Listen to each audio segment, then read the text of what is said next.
I'm Jason Lake, and I work at Mazzona, a division of OSNA. I grew up in the Phoenix area. I went to undergrad and med school at University of Arizona.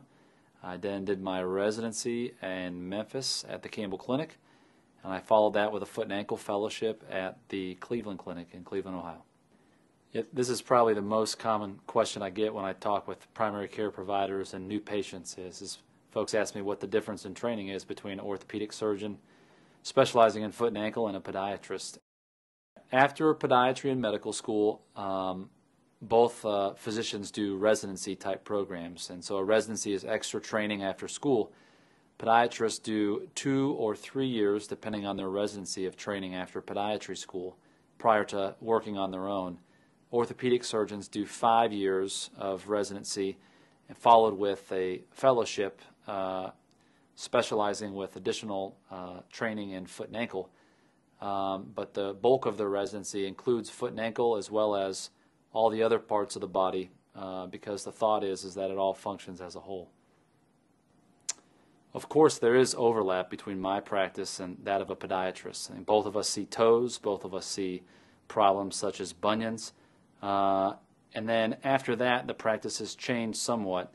I think that podiatry practices tend to have more office-based procedures such as toenail trimming, addressing toenail infections, fungal infections, as well as wounds and diabetic sores.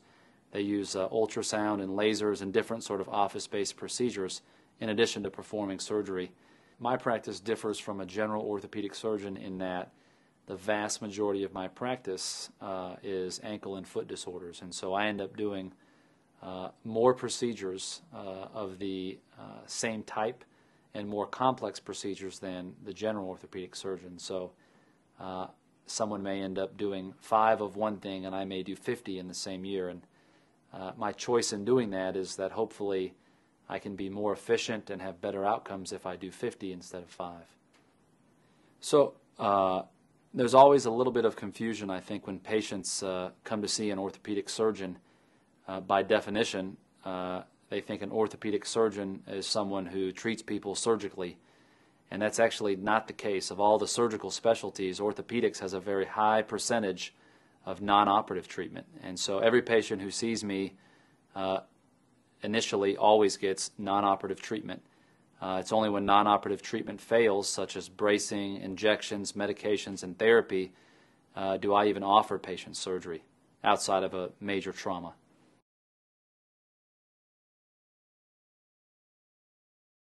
There are only a few guys in the city performing ankle replacements, and I think the reason is, one, it's a technology that's been around for a while, and years ago had poor results, but with newer prostheses the results are improving, and so people are a little slow to pick up the procedure because it had poor outcomes in the past.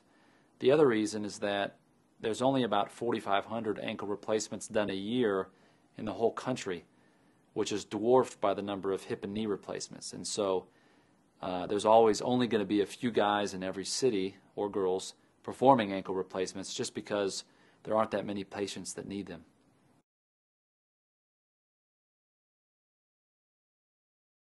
So candidates for ankle replacement are those patients with end-stage ankle arthritis, i.e. bone rubbing on bone. These patients had to have failed conservative treatment, including medications, injections, activity modifications, and braces. And when all the conservative treatment fails, some patients are candidates for ankle replacements. These patients usually have good ankle motion.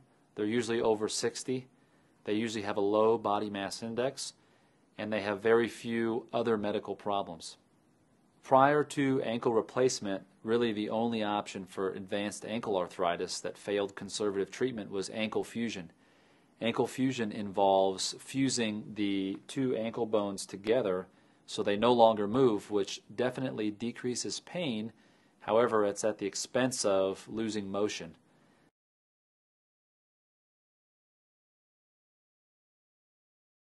Yeah, a lot of people ask why we only do it in older patients, and the reason is because the newer ankle replacements that we're using currently have good literature to about 10 years out. And so we know the longevity of the implants after about 10 years. Because we don't know what happens to them after that, you have to be careful putting them in younger patients because the worry is that they may wear out. And so the older the patient, the more likely they are to have the same implant for the rest of their life.